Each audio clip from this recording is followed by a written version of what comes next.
आप क्या ये भी इशारा कर रहे हैं कि जो प्रधानमंत्री ने कहा था कि 22 तक मैं किसानों की आय डबल कर नहीं हो पाया ना, नहीं हुआ। प्रॉब्लम क्या है ना कि हम लोकतंत्र में नहीं है, हम भीड़ तंत्र में। अगर हम आज प्रधान सवाल कर देते हैं कि आपने बड़ा उम्मीद से बोला था कि हमारे यहाँ 100 smart city, Muzaffarpur, Patna, Bhagalpur smart city होने वाला, नहीं हो पाया। गंगा साफ नहीं हो पाई, महंगाई कंट्रोल नहीं हो पाया, किसानों की इनकम डबल नहीं हो पाई। तो लोग ये नहीं पूछते कि आप जो पूछ रहे हैं वो गलत है, आप ये कहते क्यों पूछ रहे हो। बात तो सही है। अब हमको ये नहीं समझ में आता है, तो शायद हमें लगता है कि हमसे गलती हो गई। हमें ये सवाल सी जिनपिंग से पूछना चाहिए या डोनाल्ड ट्रंप से पूछना चाहिए, क्योंकि हमारे यहाँ तो लोग नाराज हो जाते हैं।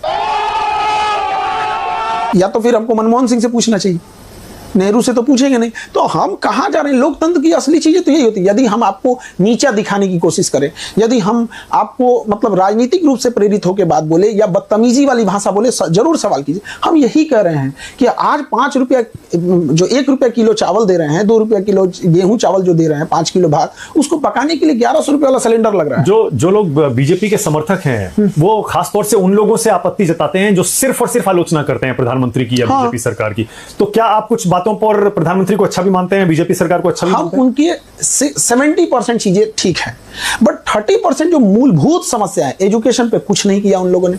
मेडिकल में आप देखिए, एम्स खोल देने से नहीं होता। आप अगर आपके हार्ट में, अभी मेरे यहाँ एक बच्ची है नीचे बैठी होगी, आपको उसके हार्ट में 3 सुराख है, पटना एम्स में इलाज नहीं हो सकता है। काहे को खोले एम्स? झुझुना थमा दिए आप। सब में क्या फर्क है? नहीं हो सकता उसका इलाज पटना एम्स में। यही पटना एम्स लिख रहा है दिल्ली एम्स चले जाइए, तो दिल्ली एम्स में तो भरेगा भीड़।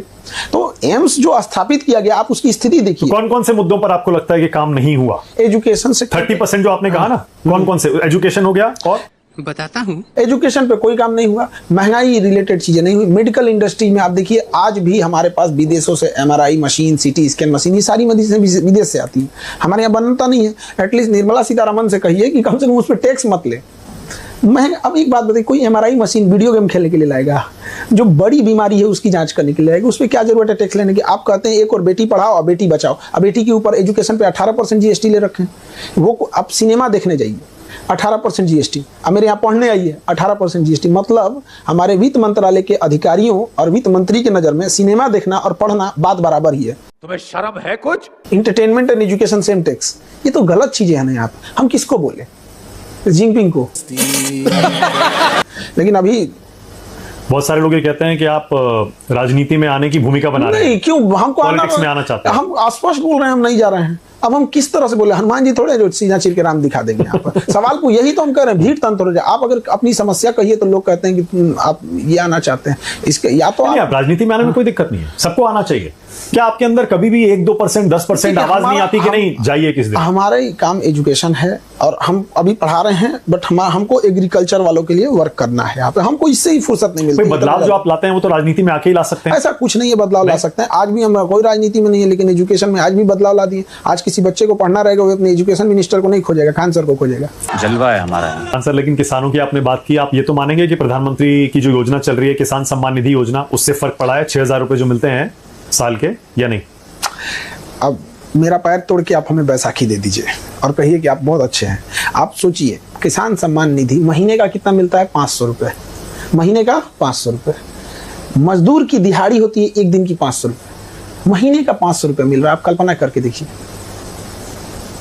आप सोच सकते हैं। कहते हैं पहले तो वो भी नहीं मिलता था, नहीं उससे तो बेहतर है। हाँ, उससे बेटर है। आप एक बात बताइए, आप 500 रुपये किसानों को सम्मान निधि महीने का दीजिए और 1600 रुपये DAP कर दीजिए, तो बात तो बराबर ही आ जाता है। आप उसको 500 की जगह उसका यूरिया सस्ता कर दीजिए, 1600 रुपये और DAP खरीद के ला रहा है, सो आप उसको 400 रुपये DAP कर दीजिए, आपसे नहीं मांगेगा वो। प्रधानमंत्री इतने लोकप्रिय क्यों है फिर, अगर किसानों के लिए कुछ नहीं करते? किसान भी बहुत वोट देता है। दलाल दलाल दलाल। नहीं, हमारी बात किसान पे है। नहीं, वैसे पूछ रहा हूं, आपका मानना क्या है? प्रधानमंत्री से नहीं है, हमारी प्रधानमंत्री है तो ऑब्वियस बात है, किसी देश का प्रधानमंत्री लोकप्रिय होता है। तो डोनाल्ड ट्रंप भी लोकप्रिय है, तो भारत नहीं, डोनाल्ड ट्रंप तो फिर भी हार गए थे एक बार, ये तो लगातार तीसरी बार चुन के आए। तो लोकप्रियता अलग चीज होती है। हमारा मेनली वो तो काम करेंगे, सोशल मीडिया है, उनकी अपनी टीम है, कितने बड़े वक्ता हैं। अरे बाप रे, ये तो धोती खोल रहा है। हम तो यही नहीं समझ में आता है, जो प्रधानमंत्री 370 जैसा इतना बोल्ड डिसीजन ले सकता है, वो ऑपरेशन सिंदूर में क्यों हट गया? हमको बेसिकली इधर जब से ऑपरेशन सिंदूर वो वापस लिए ना, एकदम दिल टूट गया। मतलब नहीं होता है कि मतलब कोई छाती पे लात रख दिया, वहां पे क्या जरूरत थी इनको ऑपरेशन? हमको व्यक्तिगत रूप से हम बता रहे हैं, हमको सबसे ज्यादा हम आहत हैं पूरे उनके 3 कार्यकाल में। हमको एक चीज से सबसे ज्यादा शिकायत है, तो ऑपरेशन सिंदूर में वो पीछे क्यों हटे। इंदिरा गांधी एक लेडीज थी ना, 7वां बेड़ा लेके अमेरिका परमाणु बम मारने आया था ना, और बोला भी था हम 7वां बेड़ा लेके आ गए, वो हटी थी। जबकि परमाणु बम लेके आ गया था, अमेरिका लेके आया था। तो आज तो कोई ऐसा नहीं लेके आया। पर पाकिस्तान के पास तो आज अपना परमाणु बम है ना। तो हमारे पास नहीं है, इसका मतलब ये हुआ हम कभी नहीं लड़ सकते। और अगर वॉर हो जाती, न्यूक्लियर वॉर हो जाती तो ऑब्वियस बात है, आप तो परमाणु हथियार रखे क्यों है?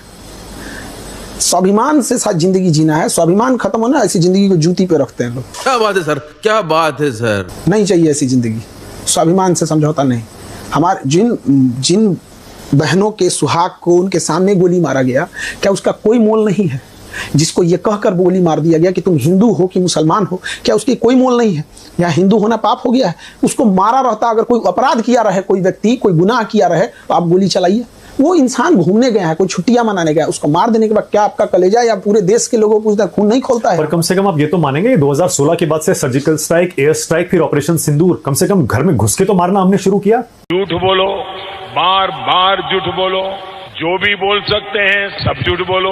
मैं सर इसको घर में घुस के मारना, कारगिल को बोलते हैं घर में घुस के मारना। वो उन्होंने मारा था। कारगिल में हम लोग घुस के मारे थे, पूरा आ गए थे हमने, A to Z को बाहर घुस के नहीं मारा था, उन्होंने घुस के मारा था। 1971 में हम लोग मारे थे। हाँ। 1971 उसको बोलते हैं घर में घुस के मारना।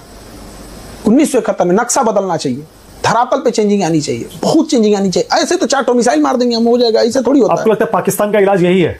नहीं, पाकिस्तान का ना इलाज इजराइल स्टाइल में करना चाहिए, उससे नीचे कुछ नहीं। अब कह रहे हैं कि full scale war, full scale war चाहिए वहां पे। और क्या, आर्मी हेडक्वार्टर उड़ाइए, क्या आतंकवादियों का हेडक्वार्टर उड़ा रहे हैं? दोनों में क्या डिफरेंस है? वहां की आर्मी आतंकवादी है, फील्ड मार्शल ले लिया उसने उपाधि। तो हमको बेसिकली प्रधानमंत्री से हमको कोई, कभी भी आप देखिएगा हमको उतना शिकायत नहीं रहता था, लेकिन जब से इन्होंने ऑपरेशन सिंदूर में वापस लिया ना, मतलब अजीब सा, मतलब सोच नहीं सकते हैं। आपको लगता है चुनाव में नुकसान भी हो सकता है? अब जो जानता है इस सब चीजों के, ऑब्वियस बात है नुकसान होगा उनको, नहीं लेना चाहिए वापस उनको। अभी भी कहते हैं कि मार दीजिए फिर उठ के। यानी राहुल गांधी सही सवाल पूछते हैं ना, अब वो उनका मैटर है, उनसे पूछो। तो वो जो कहते हैं कि एयरक्राफ्ट कितने गिरे बताइए, इनकी वजह से गिरे। उनका अधिकार है, वो सांसद है, वो संसद में सवाल पूछ सकते हैं, इसमें गवर्नमेंट को जवाब देना पड़ेगा, बट वहां हम लोग का अधिकार नहीं बनता है। अच्छा, आप भी जानना चाहते हैं कि कितने एयरक्राफ्ट हमारे गिरे? क्या ये सवाल सही है, ये पूछना चाहिए क्या? बिल्कुल पूछना चाहिए। एक बात बता दें, अगर हमारे एयरक्राफ्ट गिरे ही है तो हमें आगे जाके सब उसमें सुधार की जरूरत है। बात तो सही है। अगर हमारे सपोज कीजिए राफेल अगर गिर रहे हैं, तो हम राफेल से एडवांस लेके आएंगे ना, हम उसको Su-57 लेके आएंगे। अगर ऐसा है तो छुप, लोकतंत्र की पहली परिभाषा होती है, आप उसमें डेमोक्रेसी है, आपके घर का सामान तो है नहीं, वो तो देश की संपत्ति है, बताना पड़ेगा वहाँ पे। लेकिन हाँ, फिर इसमें क्या होता है ना कि पाकिस्तान के सामने अगर ये होगा तो पूरी दुनिया के सामने थोड़ी सी भारत का वो डाउन होता है, तो थोड़ा हर चीज सोच समझ के आदमी को करना पड़ता है। इसीलिए शायद सरकार भी कह रही है और आर्मी भी यही कह रही है, एयरफोर्स भी, कि अभी नहीं बताएंगे, बाद में कभी ना कभी तो बताएंगे। अभी इस समय ऑपरेशन सिंदूर टेक्निकली चल रहा है, ऐसे में अगर बता दिया तो पाकिस्तान उस बयान को लेकर उड़ेगा, दुनिया में बताएगा देखियो हमने इनके इतने गिरा दिए, इतने गिरा दिए। इस समय ये समय सही नहीं, समय उचित नहीं है। ये तो आप मानते हैं ना, ये समय उचित नहीं? समय उचित कभी नहीं आता है, समय बताना पड़ता है। एक बात करें, मान के चलिए हमारा 5 गिरा, अब 10 गिरा के फिर बोलो कि हमने उनका 10 गिरा है, मेरा 5 गिरा है, क्या मतलब बनता है? आप 10 गिरा दीजिए उसका। मजा आया। और मैं ये जो